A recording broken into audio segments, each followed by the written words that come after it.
There is a strange pattern in every recession. When the economy turns ugly, people stop buying things they want. They postpone vacations. They cancel subscriptions. They stop upgrading phones. They delay buying cars. They eat out less. But some businesses barely notice. Their customers still call, still pay, still need the service. And sometimes, these businesses actually become more valuable during the downturn.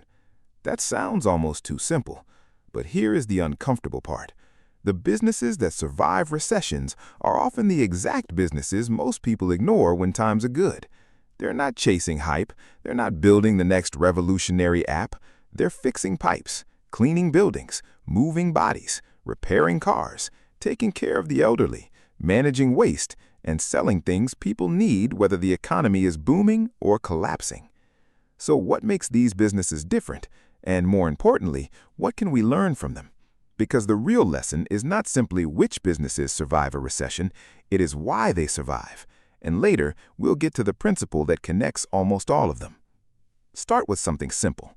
Imagine two businesses. The first sells luxury furniture. The second repairs broken refrigerators. When the economy is strong, both can make money. But when unemployment rises and households become nervous, something changes. The furniture purchase can wait.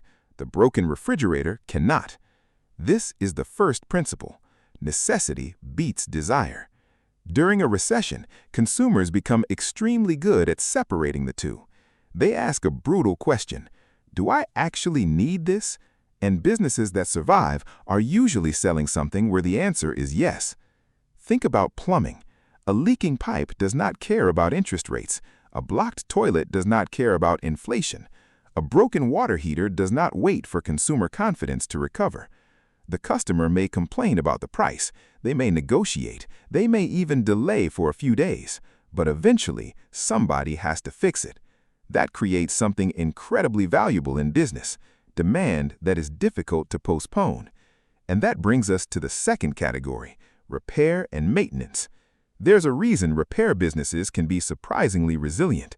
People often replace things when money is flowing freely. When money gets tight, they repair them.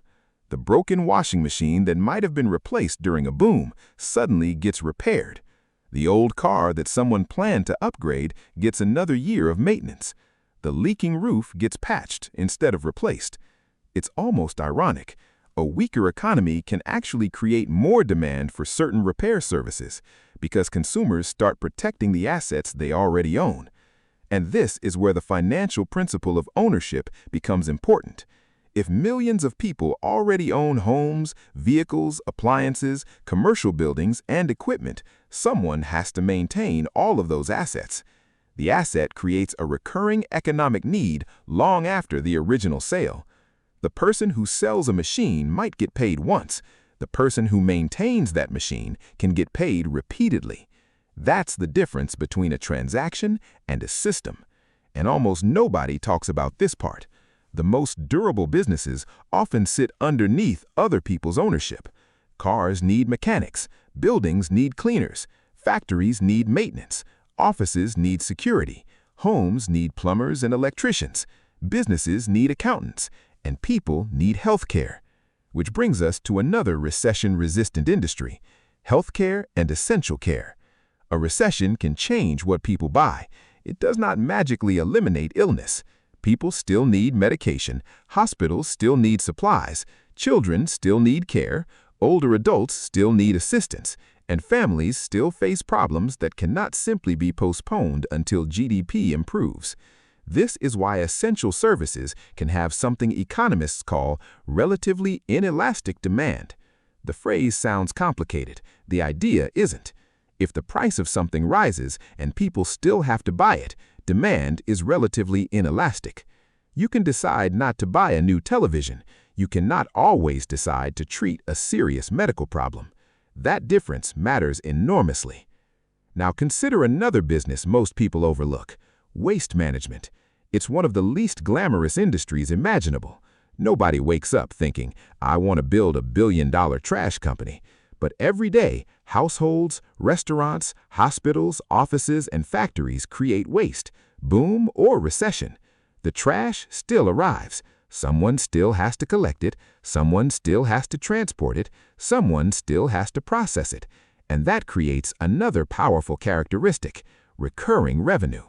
If a business signs a customer to a weekly or monthly service, revenue becomes more predictable. Instead of constantly asking, "Who is buying today?" the business asks, "How many customers are staying?" That is a much healthier question. Recurring revenue is like replacing a bucket with a pipeline. With a bucket, you have to keep finding water. With a pipeline, the flow continues as long as the system works. This is why simple service businesses can become incredibly valuable. Now let's move somewhere even less glamorous: accounting and tax services. When the economy slows, companies may cut marketing budgets, they may reduce hiring, they may cancel office perks. But somebody still has to keep the books. Taxes still exist, payroll still exists, financial reporting still exists. And when business conditions become more complicated, professional advice can become even more valuable. This reveals another important principle: complexity creates demand. When people are confused, they pay someone who knows what to do. The same pattern appears in insurance, legal services, compliance, cybersecurity, and certain forms of business consulting. But there is a catch. Not every professional service is recession-proof. A company selling nice-to-have consulting can disappear quickly. A company solving an unavoidable problem has a much stronger position. That distinction matters, because recession resistance is not about the industry name, it is about the problem being solved. Now consider something even more basic: food. People may reduce restaurant visits, they may switch from premium brands to cheaper ones, they may cook more at home, but they still eat, and that creates an interesting split. Luxury food can be vulnerable. Basic food distribution can be remarkably resilient. The same logic applies to discount retailers.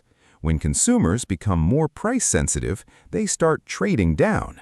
The family that used to buy the expensive version may choose the cheaper version. The person who used to shop at 5 stores may consolidate purchases. This is where consumer psychology enters the story. People don't necessarily stop consuming. They change what they consider acceptable, and businesses positioned around value can benefit from that shift. But here's where most people get this completely wrong. A recession-resistant business is not necessarily a business that makes enormous profits. Survival and profitability are different things. A company can survive while making terrible margins. It can have strong demand but terrible cash flow. It can generate millions in revenue and still collapse because customers pay late while expenses arrive immediately. This is the hidden mechanism. Cash flow matters more than revenue. Imagine a cleaning company that generates $100,000 in monthly sales. Sounds impressive, but suppose customers take 90 days to pay. Meanwhile, the company must pay employees every week. Suddenly, the business has a cash problem. Revenue is on paper. Payroll is real. This is why boring businesses with disciplined cash management can outperform more exciting companies. They understand something many entrepreneurs learn painfully. Revenue is vanity. Cash flow is survival. And then there's leverage. Not just financial leverage, operational leverage. A business becomes stronger when one good system can serve many customers without costs increasing at the same rate. A cleaning company with standardized processes can train employees faster. A waste company can optimize routes. A repair company can build repeat customers. A bookkeeping firm can automate routine work. Systems turn individual effort into an asset.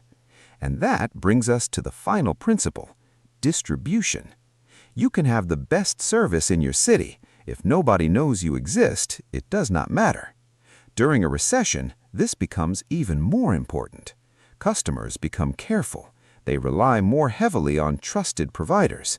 They ask friends. They search online. They read reviews. They return to businesses they already know. Trust becomes a form of economic infrastructure. The business with strong distribution does not have to fight for every customer from scratch. That is an enormous advantage. So look at the pattern again. The strongest recession-resistant businesses often have several things in common.